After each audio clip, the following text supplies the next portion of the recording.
સવારે ઘરેથી વળીએ પહોંચ્યો તો મારા પપ્પા નાગ લઈને આટા મારતા હતા. નાગ નથી, આ ટ્યુબ છે ને હરગાવાના જેવા ભાઠા ઘઉંના.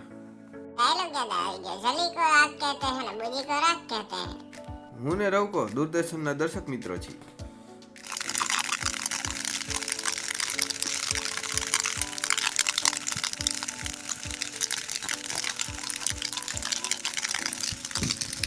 દર્શક મિત્રોને ત્યાં તાપ લાગી ગયો તો અમે આ બાજુ આવ્યા.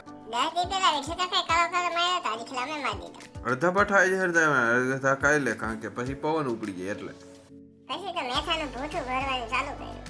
ભરતા ગયા ભારીઓ ભરવા માંડ્યા. ત્યાં તો પવન નીકળી ગયો ને હવે વાવલવાનું કામ છે ને ઉપાડવાનું છે, બધું ગોઠવવા માંડ્યા.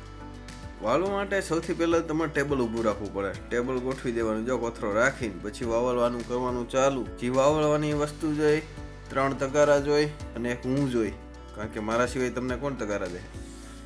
ત્યાં તો આમથી એક વાહડો હિલો જ આવતો હતો, ભેગી હરકવાની સિંહુઈ હતી. આ તો રવકો છે.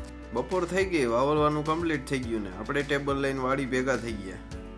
વાટી નાખી નીર ને બાંધી દીધી મોટરસાઇકલમાં વહી જાય ઘરે. મને લાગી એ ભૂખ, હાલો ખાઈ લઈ. ટમેટાનું શાક, કોબીનો સંભારો, છાશ, મરચા, કેરી, ડુંગળી, ના મરચા ભરેલા હતા અને બુંગળા. જો તમને મોઢામાં પાણી આવી ગયું તો આવી જજો જમવા. સાંજ પડે એટલે ખાઈ પીને આપણે વાડીએ જવાનું. જાતો હતો ત્યાં રહી બે શું કરે, રૂમી રમતા લાગે બેઠા બેઠા. આગળ જાતો હતો ત્યાં તો કલ્પેશભાઈ જડી ગયા થ્રેશર લઈને. મેં તો એને કહી દીધું Tata bye bye see you. તો પાછા આપણે આગળ જાતા હતા ત્યાં તો રાજુભાઈ મળી ગયા. પાછું તો આપણે હાલવાનું ચાલુ કરી દીધું. હાલવાનું વાડીએ પીવો ઠાંડા કે અહીંયા લાઇટ જ નથી. આ લે ડેરો કર્યો. મેં કીધું લાઇટ નથી, આ બે કેમ એલોજન જગ્યા છે? આ એલોજન નથી, આ પંચમુખી છે. મને કે નીણ નહીં. મેં તો અહીંયા પૂરા વૈરો નાખી દીધો, ખાતા રાખી કીધું. આ લાઇટ નથી તો આપણે મોટી બત્તી જશે ને આપણે જવાનું છે આજ હુવા. ક્યાં હુવા જવાનું છે? તો હાલો તમને દેખાડું ક્યાં જવાનું છે. વચારે જ હિંચકો આડાયો, મને કે હિંચકતો જા. મેં કીધું મારે નથી હિંચકવું.